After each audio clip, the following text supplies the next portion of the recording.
Como pueden ver en la imagen, que tiene un vertedero, ¿no? Un vertedero de excedencia es una presa y ahí a continuación tiene en el vertedero tiene su rápida, ¿no? Con su colchón disipador. Creo que, a ver, una consulta. Creo que rápidas no llevamos, ¿no? Todavía no avanzamos en este tema.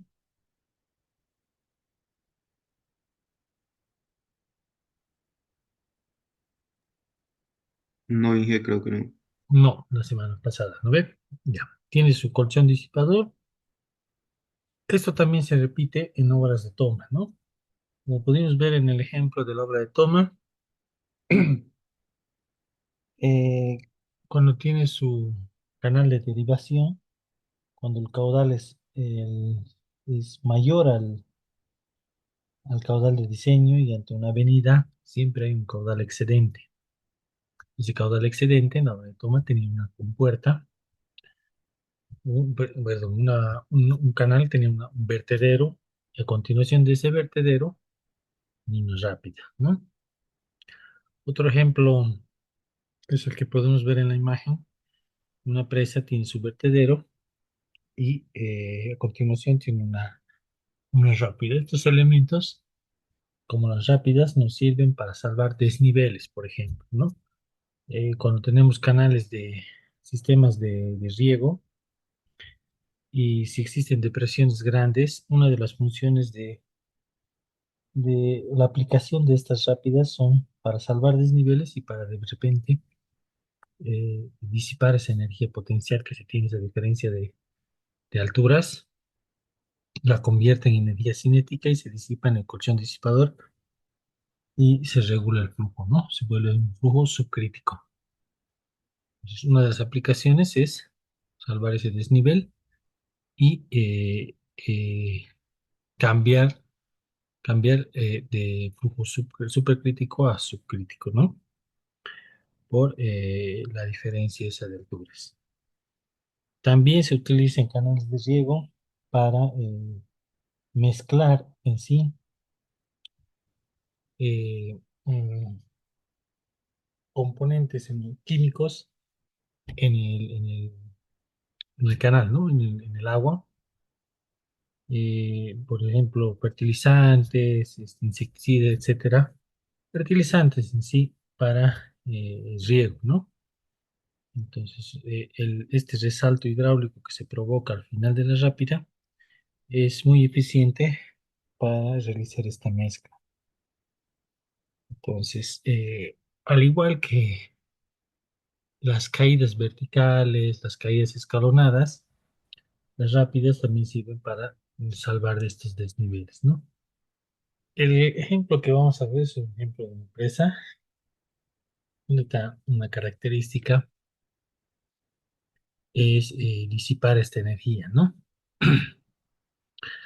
Es un canal con fuerte pendiente, no es más que un canal, sino que ya tiene un tipo de curva de remanso, ¿no?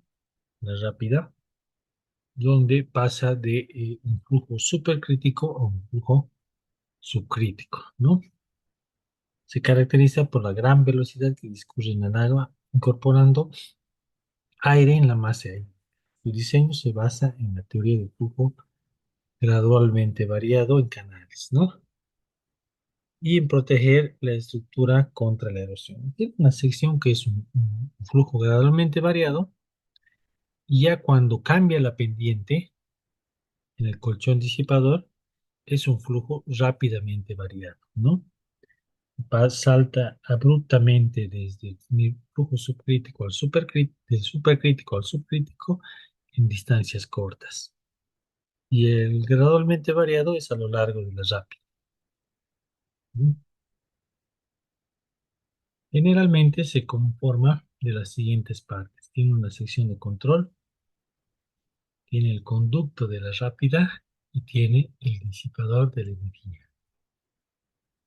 La sección de control es el vertedero, ¿no? Cuando nosotros calibramos un vertedero, eh, tenemos una ecuación calibrada y tenemos las alturas que de carga del vertedero, nosotros podemos con esa ecuación determinar el caudal que pasa a través de este vertedero. Por eso se denomina una sección de control.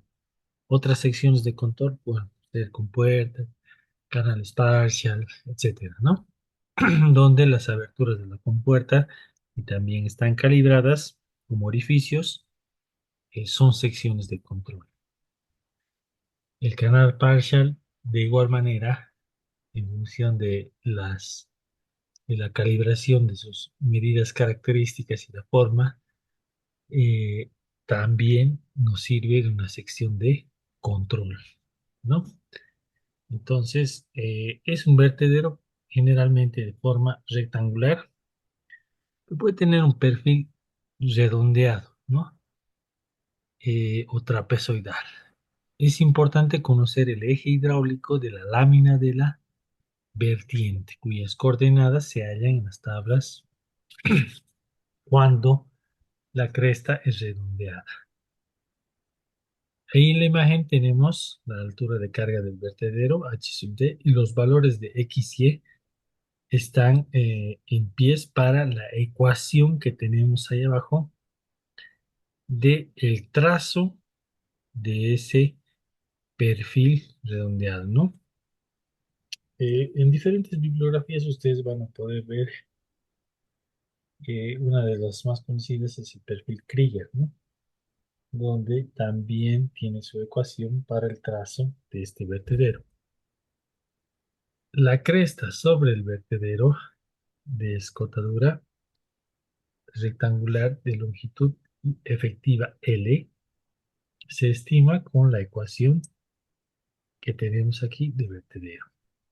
Es una ecuación general porque es el coeficiente de descarga, la longitud transversal de el vertedero y la altura de carga del vertedero elevado a 3 medios o a lo 1.5, ¿no? En el sistema inglés, el coeficiente de descarga se ha encontrado de ser 4.02 cuando la carga de velocidad de llegada es despreciable. ¿Qué se considera una carga de velocidad de llegada? Es decir, si tenemos, por ejemplo, una presa, como una figura, las velocidades eh, se dirigen, bueno, el flujo del agua se dirige hacia el vertedero, pero es tan lenta la velocidad que llega al vertedero comparada con la velocidad de la rápida. Entonces, cuando esa diferencia es muy grande, nosotros asumimos, cuando hacemos Bernoulli, al igual que en depósitos, que la velocidad es despreciable, ¿no? Entonces, en el sistema inglés el coeficiente es 4.03 y en el sistema internacional puede variar de 1.1, 2.1 a 2.2. Y como les mencionaba, la longitud efectiva cuando existen pilas a lo largo del vertedero. La longitud total es LT. Se descuenta el ancho de cada pila más la contracción del flujo en cada una de ellas en los estribos, ¿no? Eh, L es la longitud efectiva, ya descontando las obstrucciones de pilas, ¿no? Puede ser que, por ejemplo, tengamos ahí que este sea el vertedero, este es el canal de la rápida y en el puente del vertedero requiera de pilas, ¿no? Y estribos, por ejemplo. Entonces, se descuenta esa sección que obstruye, ¿no? L es igual a LT menos dos veces N por K sub P más K sub A por la altura de carga, ¿ya? Ahí tenemos la ecuación donde la longitud efectiva va a ser la longitud total del vertedero menos dos veces la longitud total del vertedero menos el número de pilas que tengamos por el coeficiente K sub P, que equivale a 0,01 para pilas redondeadas aguas arriba, o más K sub A, que es 0,10 para estribos redondeados, multiplicado por la altura de carga del vertedero, ¿ya? Estas pilas redondeadas generalmente reciben el flujo, o bueno, las pilas tienen esta forma, ¿no? Tienen esta forma las pilas. Y el flujo se dirige de esta manera. Viene así y circula de esta manera, ¿no? Ese coeficiente escaso P 0,0. Y caso A son los estribos redondeados. Al borde del estribo podemos tener esta forma, ¿no? Estribos redondeados donde el flujo se comporta de esta manera, ¿no? Y con la ecuación determinamos la longitud efectiva del vertedero. Cuando el perfil es trapezial, el ancho de corona A sub C debe tener una longitud de 15 veces Y sub C, como mínimo.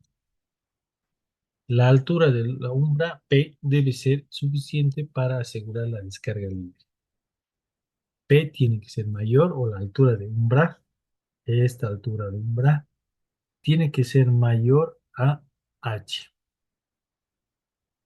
El tirante al inicio del canal de la rápida debe ser menor que 2/3 H. Este tirante tiene que ser menor a 2/3 de H. ¿Ya? Entonces, este es el tirante crítico, ¿no? Tenemos que asegurar cuando hacemos las curvas de remanso, en la teoría de la hidráulica, eh, podíamos considerar que este tirante se genera al borde de la rápida, ¿no?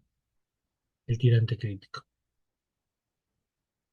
que se inicia al borde de esa rápida.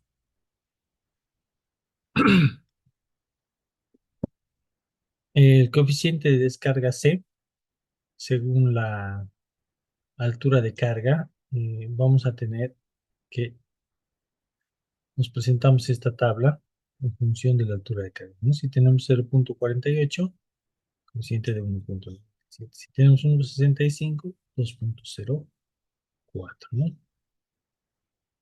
Para el vertedero trapezial. Generalmente es de sección rectangular con tramos de pendiente diferente, revestido de concreto. En cada tramo se conoce la pendiente longitudinal y la longitud de la rápida, ¿no?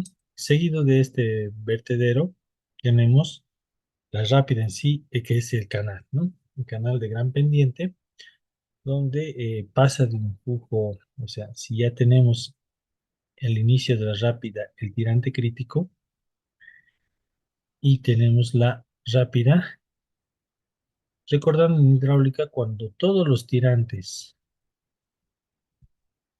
que se producen son menores al tirante crítico, vamos a tener un flujo supercrítico, ¿no? Entonces, a lo largo de este canal tenemos un flujo supercrítico, donde las velocidades son altas, ¿ya? Es por la característica principal y por el cual esta obra de arte lleva ese nombre, ¿no? Rápidas.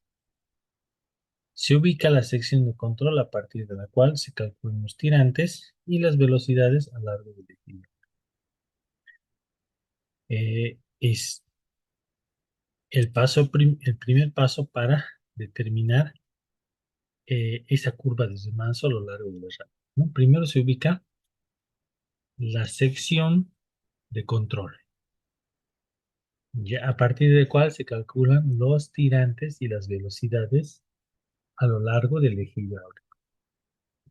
El paso número 2 es el cálculo del tirante crítico y la pendiente crítica de cada tramo de la rama. Posteriormente, se compara la pendiente de cada tramo con la pendiente crítica y se determina si se trata de un flujo subcrítico o supercrítico. Y luego se verifica el tipo de curva de remanso que es dentro del flujo gradualmente variable, ¿no? Si es una curva M1, M2, M3, S1, S2, S, ¿no? Dependiendo de la comparación de la pendiente del fondo del canal con la pendiente crítica. Esta pendiente crítica en hidráulica, ¿cómo se determina?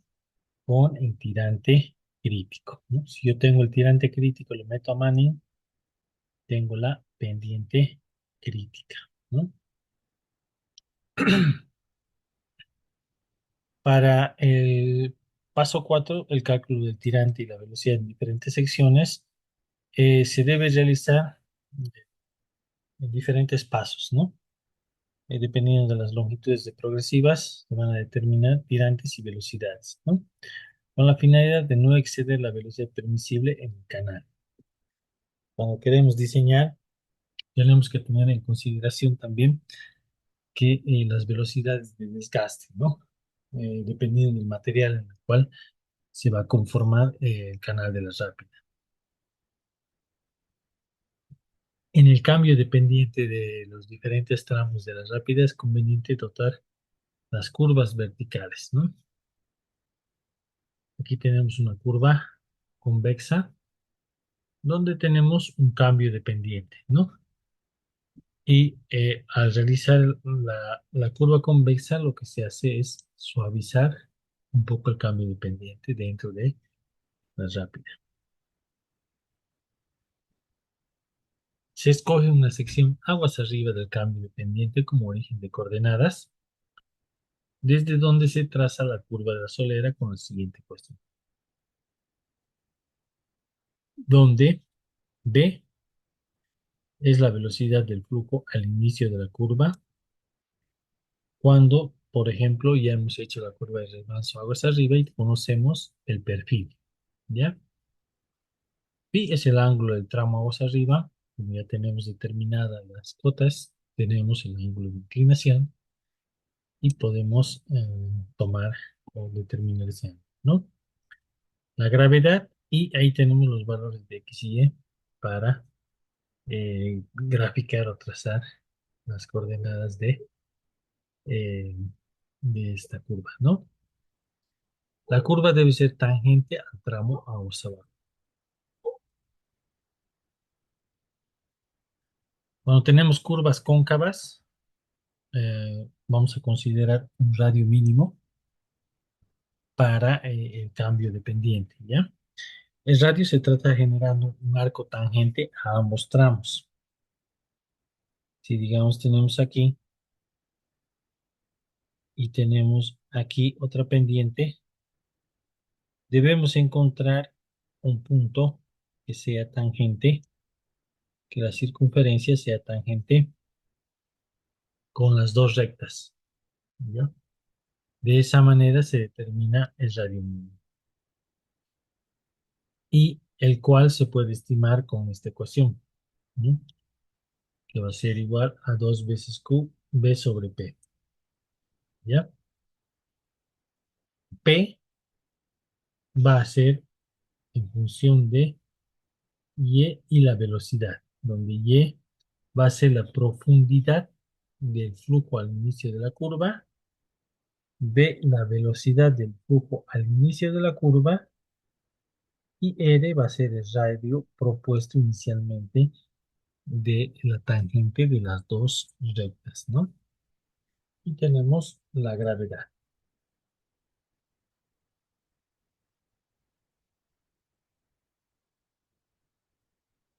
Como el paso 6, tenemos el cálculo del borde libre en diferentes secciones del canal, mediante la siguiente expresión.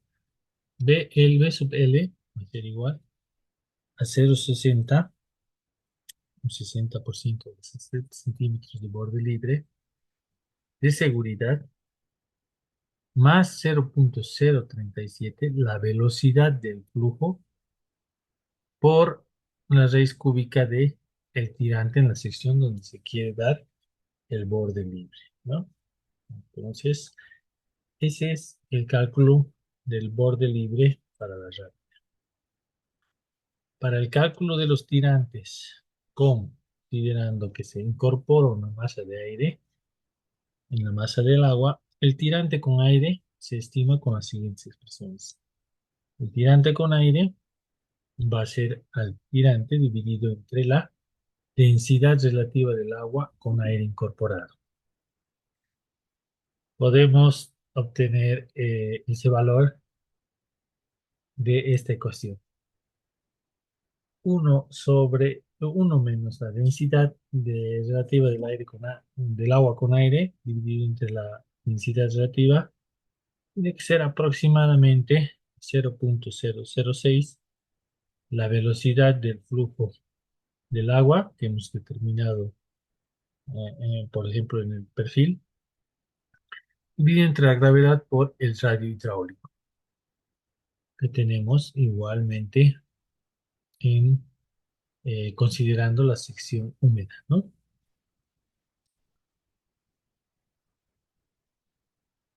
Para las recomendaciones que se deben considerar para el diseño del conducto, debe excavarse en roca, en corte, con sección rectangular, ¿no?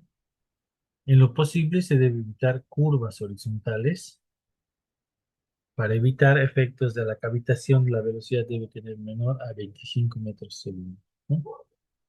En caso de superar esta velocidad, puede adicionarse elementos que se incorporen aire al flujo en contacto con la plantilla del conducto o elementos de impacto que reduzcan la velocidad del flujo, ralentizando, por ejemplo, un estudio con un modelo a escala establecida, ¿no?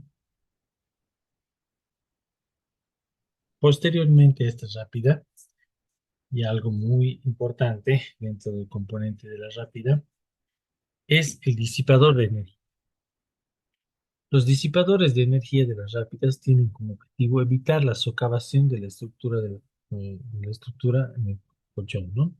Por ejemplo, si el flujo no se llega a disipar o la energía cinética no se llega a disipar dentro de este colchón,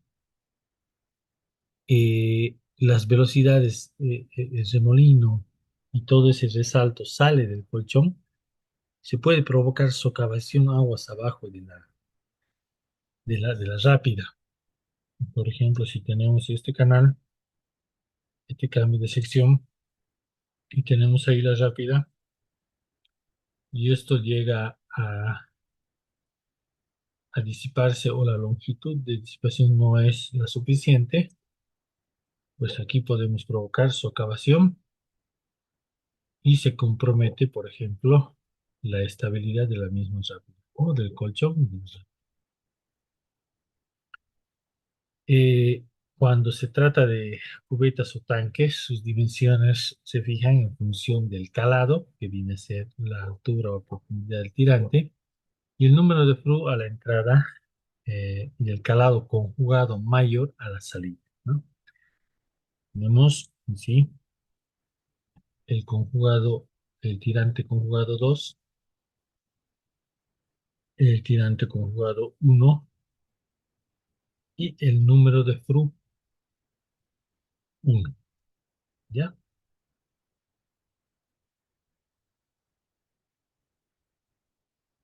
El Buró de los Estados Unidos presenta los tanques de amortiguadores de diferentes tipologías, ¿ya? De acuerdo al tipo 1 se utiliza entre 4,5 y 2,5, ya a la entrada del tanque, el número de flu. Para el tipo 2 se utiliza menores, perdón, el flu mayor a 4,5 con velocidades de entrada menores a 15 metros segundo. Del tipo 3 se utilizan Fru mayores a 4.5 con velocidades de entrada superiores a 15 metros segundo, con caudales máximos unitarios de 18.6 metros cúbicos por segundo por metro y con el talud de la solera a la entrada debe ser de 0.5 a 1, 0.5 vertical y 1 horizontal. Para el tipo 4 se utilizan entre 4.5 y 2.5. Para el FRU mayor a 9 no se forma un resalto hidráulico de manera completa, sino que es un resalto oscilante, con la aparición de ondas superficiales que se extienden a gran longitud. No es recomendable diseñar tanques para esos valores de.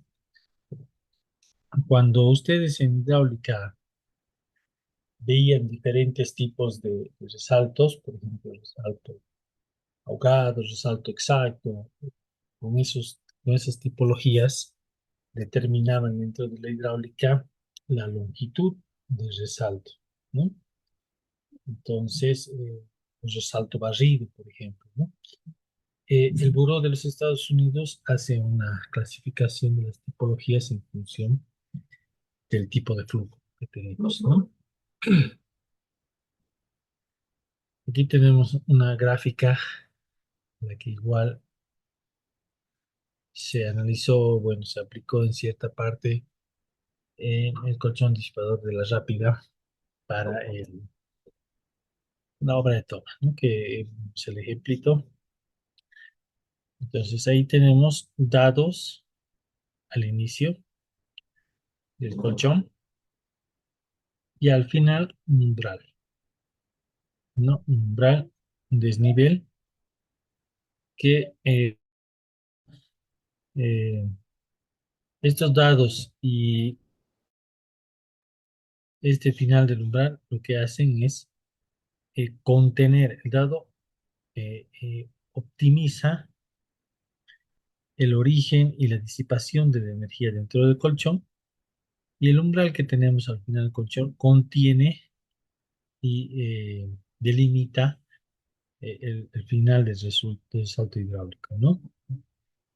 Entonces, habíamos visto las referencias o las alturas de los umbrales, las separaciones que se tienen que tener dentro de los dados y el número de dados en diseño, ¿no? En el ejemplo que vimos, ¿no?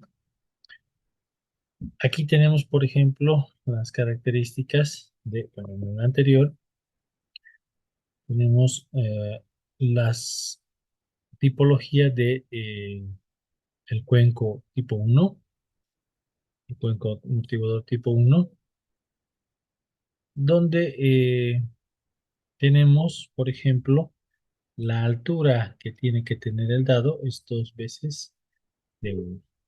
La altura del umbral, 1.25 de 1. El ancho de cada umbral es igual a de 1.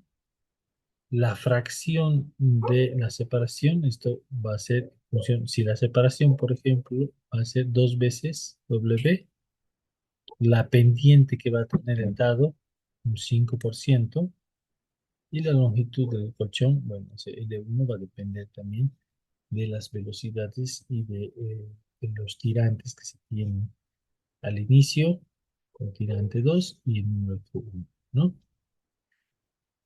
Dentro de la tipología del colchón tipo 2 tenemos que la altura del dado es igual a de 1, la separación es de 1, el ancho es de 1. Cuando tenemos un umbral dentado, tenemos que esa altura del umbral va a ser 0.2 veces de 2, 0.15 de 2, el ancho y la separación de los dientes del umbral, ¿ya?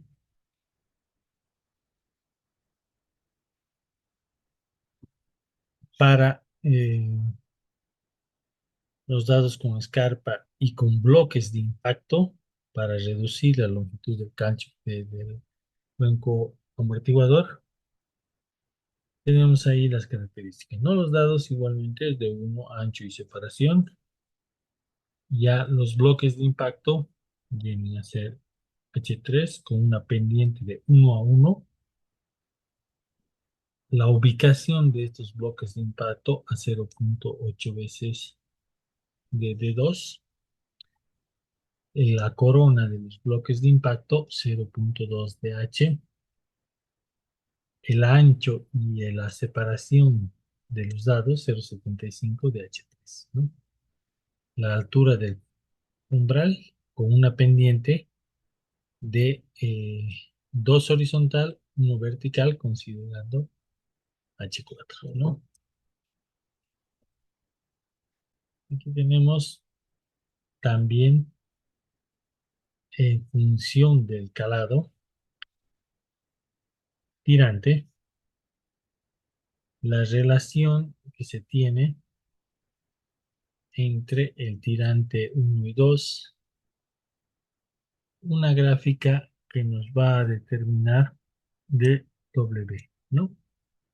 Con esta relación y nosotros tocamos a esta gráfica y podemos determinar dW.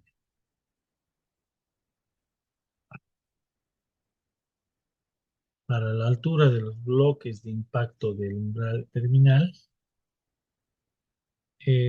aquí tenemos la altura del bloque amortiguador HS y la altura del umbral H4. Si, por ejemplo, tenemos la relación que se tiene entre H3 y D1 y H4 o D1, podemos, bueno, no, en realidad tenemos los calados D1 y nosotros podemos entrar a esta gráfica y determinar esta relación, ¿no? Al determinar esta relación ya podemos dimensionar H3 y H4, ¿no? De la misma manera, si entramos con el número de Froug, nosotros podemos encontrar en esta gráfica la longitud del colchón disipador de la tipología 3 y, y entre el tirante instalado 2, ¿no? Entonces, si conocemos este tirante 2, yo ya puedo dimensionar esta longitud gracias a esta gráfica, ¿no?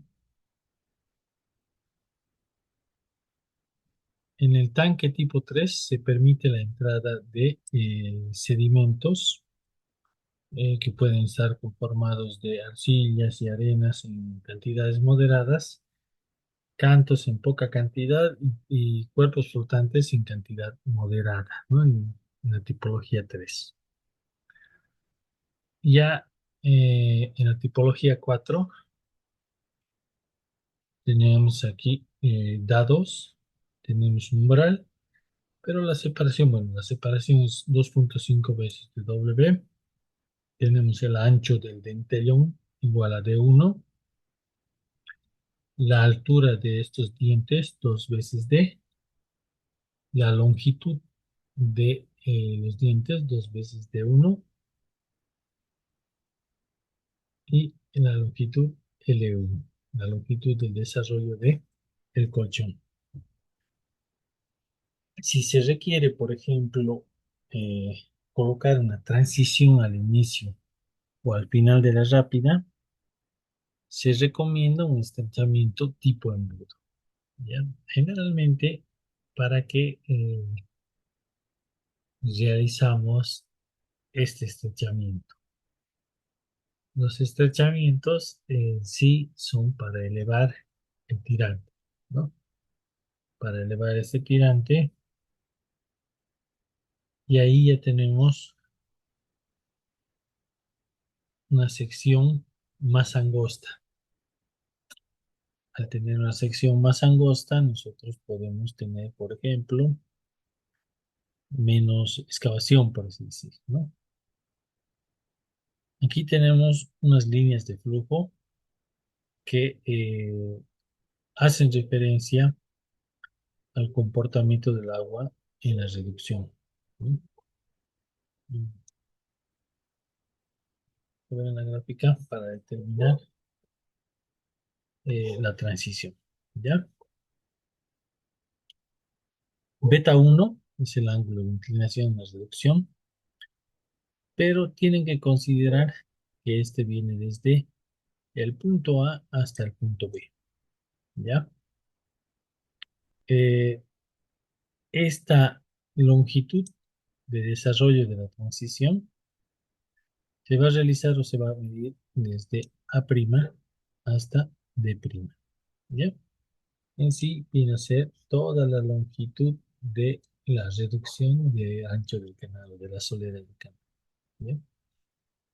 Entonces, partiendo esta misma gráfica y delimitando el punto B, desde el punto A hasta el punto B vamos a considerar la longitud 1 y desde el punto B hasta el punto D la longitud 2. La longitud 1 más la longitud 2 va a ser la longitud total de la transición. Beta 1 es este ángulo de inclinación considerando el punto B y beta 2 es el ángulo considerando entre A, D y B. Eta es la reducción del ángulo de la transición.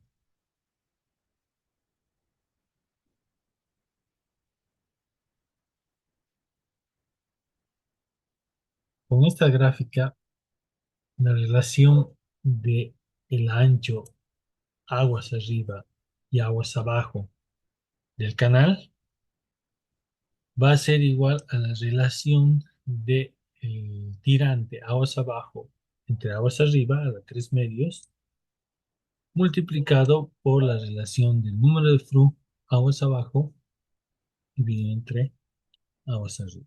¿No? Entonces, con esta relación nosotros podemos determinar en sí, ya con los tirantes y los anchos, cómo se va a comportar, qué tanto va a crecer, por ejemplo, nuestro tirante y el flujo, cómo va a comportarse, ¿no? Aquí podemos ver, de acuerdo a esta gráfica, de la relación del número de flu, el número de flu, pero aquí tenemos la ecuación para el canal rectangular, una transición, entre el número de flu aguas abajo y el número de flu aguas arriba y los tirantes que se generan aguas arriba y aguas abajo, ¿no? Esta misma ecuación la tenemos graficada en este abajo, ¿no?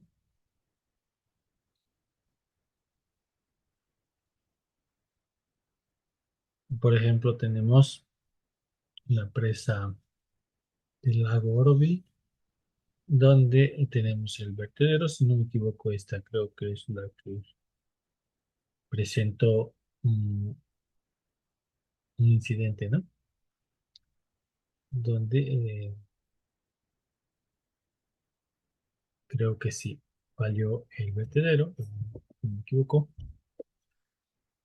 Este es el cuerpo de la presa.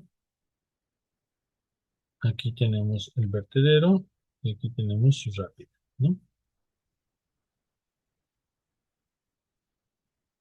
Sí, aquí tenemos, esta es la socavación al pie de la rápida, ¿no? Se generaron una socavación y lo que generó es, se comprometió todo la rápida, se socavó y se perdieron. Bueno, no se pudo controlar, ¿no? En el vertedero principal de esta está forrado, pavimentado. La erosión ha causado un agujero casi el tamaño de un campo de fútbol de al menos 12 metros de profundidad en la parte inferior del cono. ¿no? Y esto ya no se pudo controlar. Llegó a inundar pueblos, pero creo que les dieron tiempo para evacuar, ¿no? O sea, déjame compartir un momento.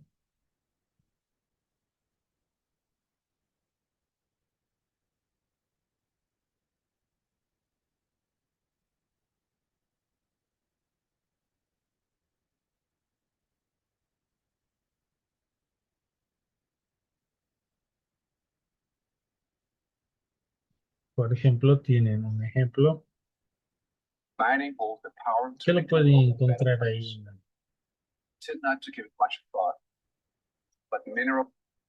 de lo que realmente pasa, La mayor ¿no? empresa de Estados Unidos está a punto de derrumbarse. Una orden urgente hace evacuar las ciudades de debajo. La gente se amontona en los coches, desesperada por alcanzar un terreno alto, antes de que lo haga el muro de agua, ya que ruge por el valle, destruyendo todo a su paso. Seguramente fue el momento más aterrador de sus vidas. Pero esta historia comienza 60 años antes. A lo largo de los años 50, Estados Unidos sufrió una serie de inundaciones. La gran inundación del 51 mató a 17 personas en Kansas, Missouri, y causó daños por $1.000 millones. Más de 10.000 millones en dinero de hoy. Un año después, Missouri volvió a inundarse, así como Dakota del Norte. En 1955, otra inundación mató a 87 personas en Connecticut. Y una inundación en California dejó 64 fallecidos en 1956. El gobierno decidió atajarlo y aprobó la Ley de Control de Inundaciones de Ríos y Puertos de 1957, que autorizaba proyectos de gran envergadura en todo el país, con la esperanza de controlar adecuadamente lagos y ríos. Uno de estos proyectos fue la presa de Oroville, en el Valle Central de California. La construcción se inició de inmediato, pero no fue fácil. 7 años más tarde, en diciembre de 1964, la presa de Oroville estaba a medio terminar y los obreros esperaban con impaciencia unas merecidas vacaciones de Navidad. Pero antes de que pudieran recoger sus herramientas, un violento diluvio empezó a caer a cántaros del cielo. En algunas partes de California, en un par de días llovió más de lo que había llovido en un año. Deslizamientos de tierra rodaron por las montañas. Los ríos se desbordaron. La gente lo llamó la inundación de los 1000 años, porque pensaban que no volvería a llover tanto en otro milenio. Detrás de la presa de Oroville, a medio terminar, el embalse empezó a subir. Parecía que el agua llegaría a la cima, rebosaría por el borde, se precipitaría a través de la obra y bajaría hasta el Valle Central. Los obreros no pudieron hacer nada para impedirlo, pero por suerte la lluvia paró justo a tiempo y se evitó un desastre mayor. 10 meses después, en octubre de 1965, no tuvieron tanta suerte. Durante los últimos años, los trenes de trabajo transportaban materiales a la obra y en 1966, dos de ellos chocaron en el túnel. Murieron 4 personas y el choque incendió miles de litros de gasóleo que salieron despedidos en una llamarada. No fue el único accidente mortal ocurrido durante la construcción de la presa. A lo largo de una década, más de 30 trabajadores murieron en las obras. Cuando por fin se completó el proyecto en mayo de 1967, los operarios se sintieron aliviados y fue motivo de celebración para los habitantes del Valle Central. Se organizó una semana de festejos con la presencia de algunas personalidades como el futuro presidente Ronald Reagan, que pronunció un discurso. Con 235 metros, la presa de Oroville se convirtió en la más alta de toda América, incluso más que la famosa presa Hoover. En el momento de su construcción era el edificio más alto de California. La gigantesca presa podía contener una enorme cantidad de agua, cientos de millones de metros cúbicos. En invierno ayudaría con las inundaciones. En verano ayudaría en caso de sequía. Incluso tenía una hilera de turbinas generadoras de energía hidroeléctrica. Pero había una pregunta importante que necesitaba respuesta. ¿Era segura la presa de Oroville? Sin las medidas de seguridad adecuadas, una presa puede ser una estructura peligrosa.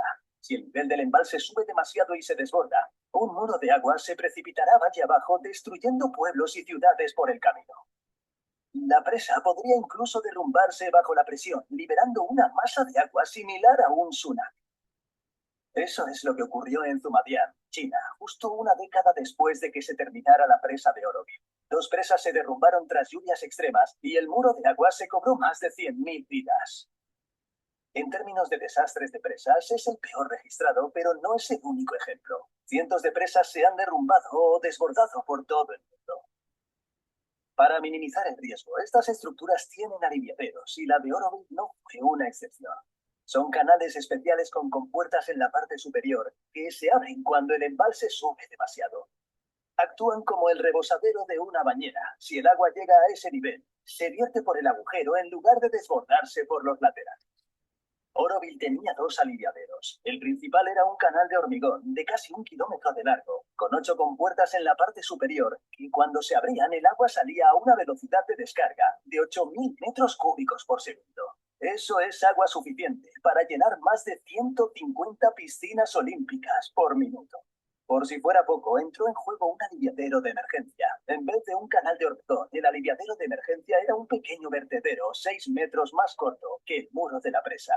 Si el agua lo alcanzaba, se desbordaba por el borde de ese pequeño dique antes de llegar a la parte superior de la presa. El agua que fluyera por el aliviadero de emergencia caería en cascada por la ladera de la colina hasta el río. Sería una corriente salvaje y descontrolada, pero reduciría rápidamente el nivel del embalse y evitaría que la presa se derrumbara. Al menos ese era el plan. Pero en las primeras décadas de existencia de la presa, el aliviadero de emergencia nunca se puso a prueba. Año tras año, las precipitaciones eran lo bastante escasas como para que el aliviadero principal les hiciera frente. Pero todo cambió en 2017 al sufrir California su invierno más lluvioso en 100 años. Por primera vez en la historia, el aliviadero de emergencia de la presa de Oroville tuvo que entrar en acción y las cosas empezaron a torcerse. 7 de febrero, 5 días antes de la evacuación. La crisis empezó un martes por la mañana. Desde hacía aproximadamente un mes, el aliviadero principal se utilizaba para mantener el embalse en un nivel manejable, como tantas otras veces. La pluviosidad de la región era históricamente alta, pero el aliviadero principal mantenía el nivel. Entonces los operarios se percataron de que había una extraña alteración en el agua que bajaba por el aliviadero principal, como si las corrientes se engancharan en algo oculto bajo la superficie. Cerraron las compuertas para ver qué ocurría. Cuando el agua se retiró, los trabajadores se llevaron una sorpresa.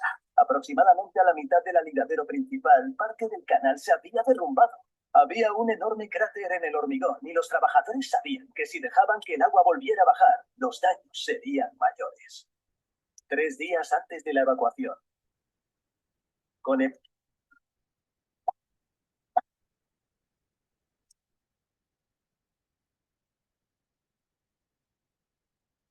aliviadero principal cerrado, el nivel del embalse volvía a subir y se acercaba peligrosamente a la parte superior de la presa. Los trabajadores tuvieron que tomar una decisión. Podían reabrir el aliviadero principal y empeorar el cráter, o esperar a que el agua llegara al aliviadero de emergencia y dejar que bajara por la colina.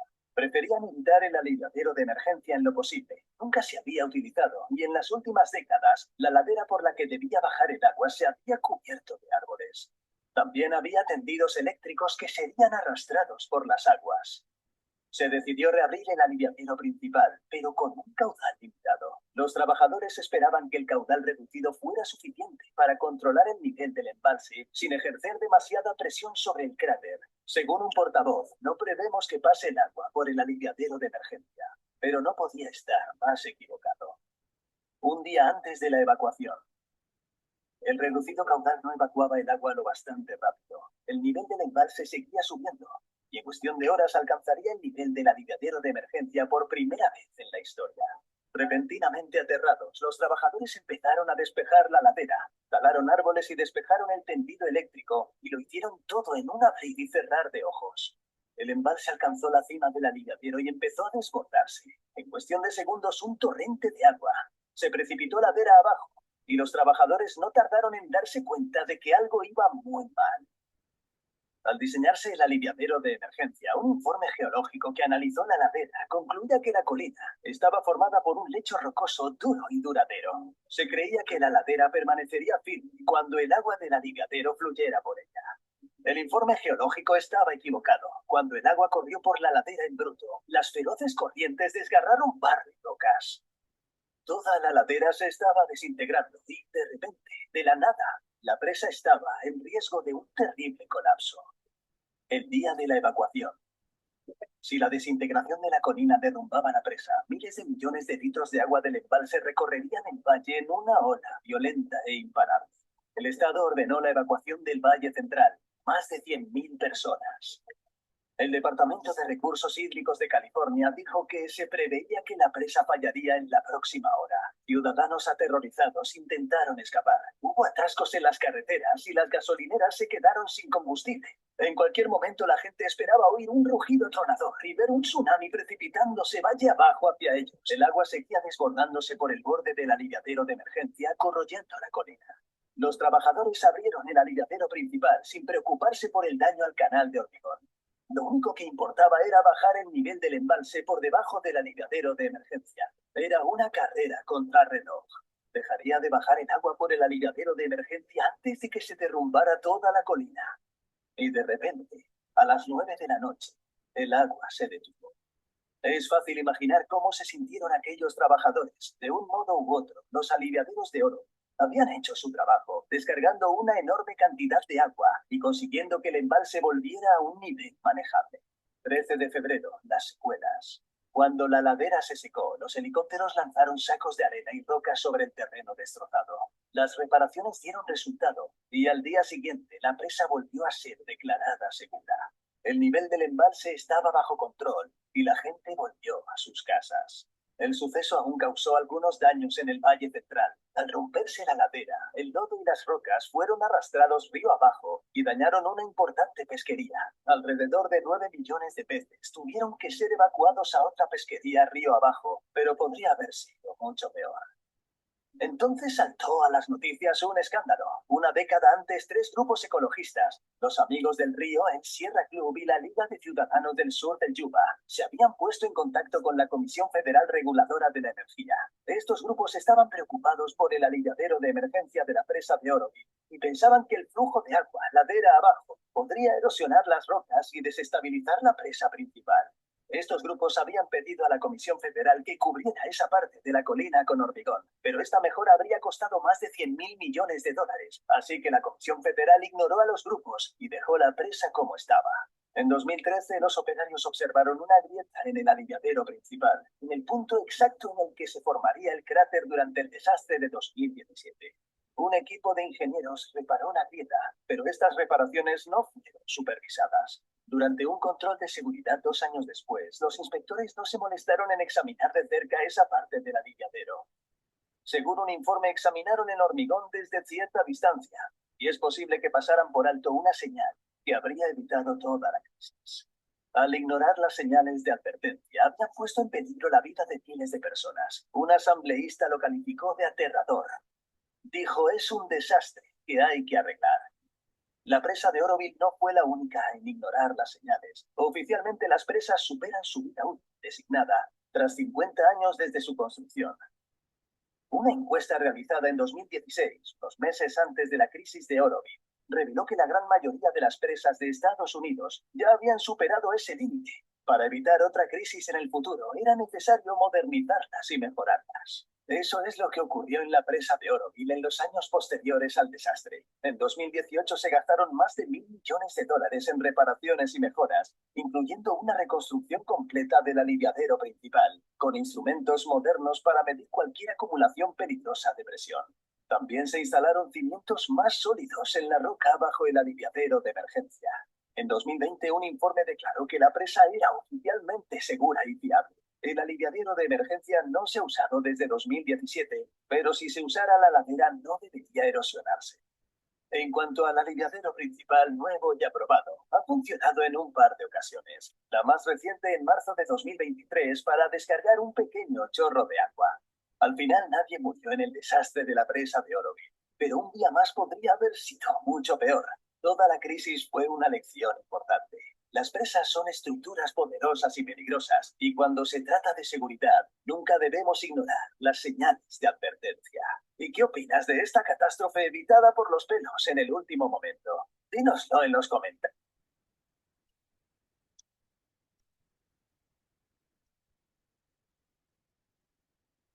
Bueno, como pudieron ver, ahí es un ejemplo, ¿no? De, la- de los diseños de rápidas, que si bien en este ejemplo es destinado para un vertedero de una presa, se debe considerar mucho las velocidades de flujo del agua, ¿no? que pueden llegar a socavar o a erosionar y a provocar fallos en la rápida, ¿no? Y comprometer otras estructuras. Entonces, son aspectos constructivos que se tienen considerar en el momento del diseño, ¿no? Los materiales en los que se están construyendo, por ejemplo.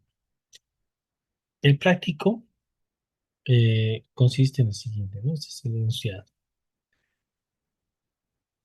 Inciso A, tienen secciones de cada tramo de canal, indicando sus dimensiones.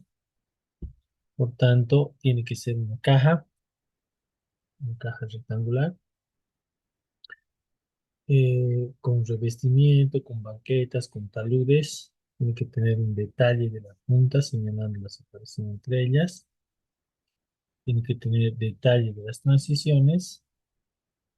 Tienen que tener la curva de remanso. Tienen que tener los tirantes, las velocidades, el ancho del espejo, el número de cruz. Y tienen que formar una cota, una plantilla, la cota de plantilla del canal al inicio y al final de cada tramo, ¿ya? Este es el diseño que deben realizar con secciones del canal de la rápida, considerando esas transiciones, ¿no? Inicialmente tienen que determinar, creo que no vimos espera, esa es la clase pasada, pero no es de la rápida, es de las transiciones que vimos la semana pasada, ¿ya? Y el de la rápida, vamos a ver,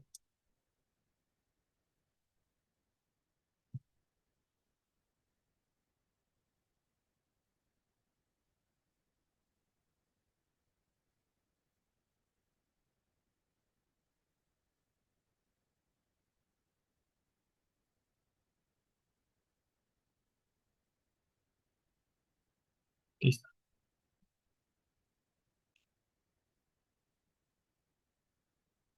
El de la rápida es un vertedor de excedencias, una presa que debe descargar. El vertedor tiene 15 metros de total, tiene un perfil redondeado, que la carga es 2,5 metros, la altura de carga.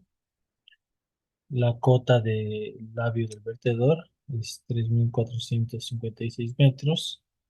Su paramento aguas abajo comienza en 3.453. A lo largo del vertedero se colocará una pila central redondeada con un ancho de 0,80 metros, ¿no? Es solo una pila redondeada. Aquí tenemos en la imagen de referencia, los 3.456 metros en esta cota,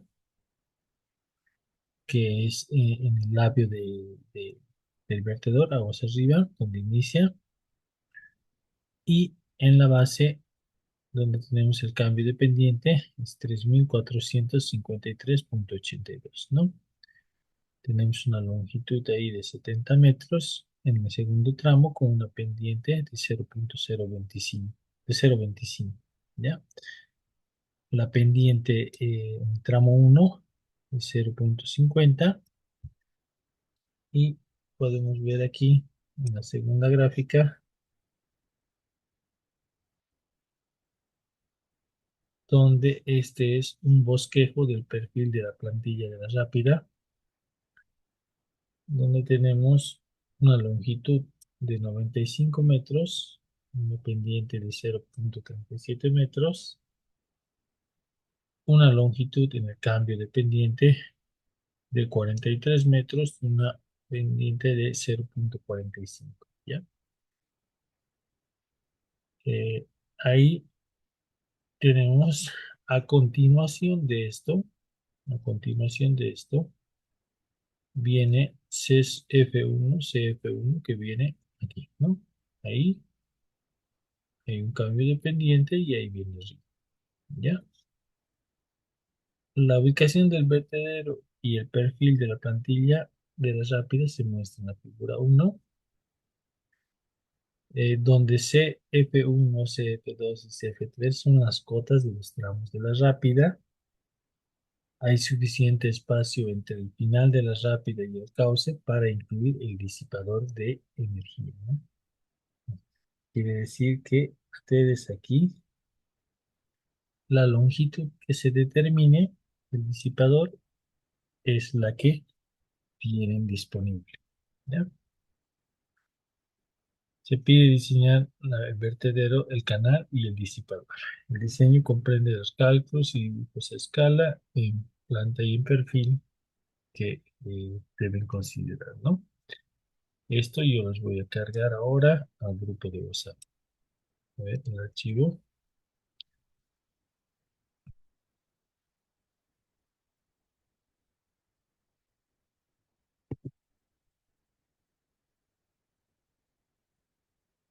Lo voy a cargar a la plataforma.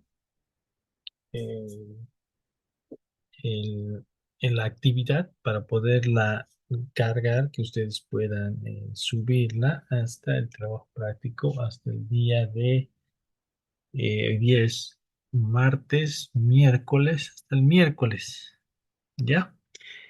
Hasta el día de mañana, cualquier consulta la hacen por el grupo o por WhatsApp. Vale, vamos a dar un día más. Estamos en miércoles hasta el 9. Vamos a poner hasta el 5, ya hasta el jueves 5, el día que volvamos a pasar clases. Hasta el jueves 5 lo van a cargar. Yo voy a habilitar ahora en la plataforma y van a subir ese práctico. Ya lo van a poner en Excel mientras van a hacer el diseño, van a hacer el dibujo en AutoCAD y de repente ese mismo dibujo y ese diseño lo podamos modelar. Ya esa rápida con el caudal y podamos nosotros ya aplicar lo que les venía diciendo el flujo, ¿no? Y el ejemplo de la obra de toma también lo vamos a poder modelar, ¿ya? Entonces, si tienen alguna consulta, eh, lo pueden hacer ahora o igual, de igual manera revisan el archivo, tienen algún interrogante, me llaman